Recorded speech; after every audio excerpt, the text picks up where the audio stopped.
I'm on a mission like a couple spies, and that, guys, is the reason why I catechize the good. Welcome to the Reformed Standard. I'm Tony. Let's get started. Question 28 of the Westminster Larger Catechism reads, what are the punishments of sin in this world?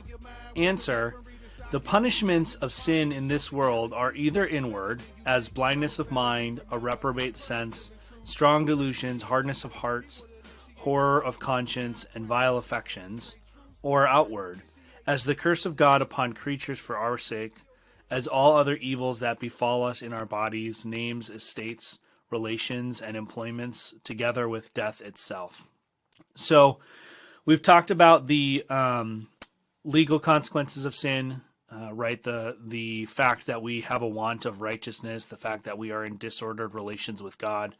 We've talked about how there's also this misery which comes upon us, the sort of the ontological or the existential consequences. And now in question 28, the divines here drill down into some of those ontological existential consequences, right? So question 27 said that we are justly liable to all punishments in this world. And question 28 here is now talking about what the punishments are. And so it breaks it up here into two different kinds of punishments. There's those that we suffer inwardly. So more or less, you can kind of think of these as what sometimes is called the noetic effects of the fall, meaning the effects that obtain on our sort of the mind of our life and our spiritual senses.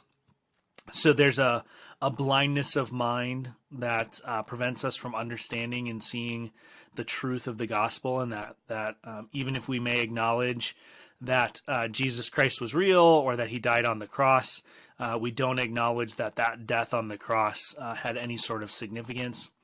A reprobate sense, meaning that kind of the same line of thinking that the senses that we have are abandoned by God and no longer guided by his providence to spiritual ends. Strong delusions. So at times we are led to believe things that are false about the world, about God. Hardness of heart, horror of conscience are kind of the same sorts of things. That there's a callousness to our spiritual, moral sensibilities that makes it so they're no longer dependable and reliable. And vile affections would be things that draw our attention, things that we are attracted to in this world that are not godly. So my propensity to overeat or to be prideful or to be lustful, those things are vile affections. And then it talks about the outward things that happen outside of our person that bear consequences of the fall. And what's interesting here is that the curse of God upon other creatures for our sake is listed here. So at times I think conservative Christians have this tendency to sort of look at the world and think that God is going to blow it up and start over anyway, so why should we bother? And the reality is that the suffering and pain that creatures suffer, that pain and that suffering and that curse is our fault. It's our responsibility. We were the ones in Adam who brought that about. So as Adam has a sort of covenant headship over all of humanity, there's a sort of dominion lordship over the rest of creation that also brings about negative situations and consequences for those who are under his domain, under his dominion. And then just in case that didn't cover it, the divines here go on to just say all other evils that befall us in various vectors, right? Our bodies, so our actual sickness and pain, our names. I'm not exactly 100% sure what that means, but I think it probably has to do with relations, with our reputations. Our estates would be something along the lines of our property. So when something that we have breaks or is stolen, that would be a consequence of sin in our estate. Relations, again, having to do with the way that we interact with other people, the way that our marriages are broken, our parent-child relationships are broken, and our employments. And that has to do with sort of the tasks that we undergo. And if we wanted to, we could tie each one of these to to the Genesis 3 account, right? We could tie the fact that our bodies die to the Genesis 3 account, that Adam is cursed with death.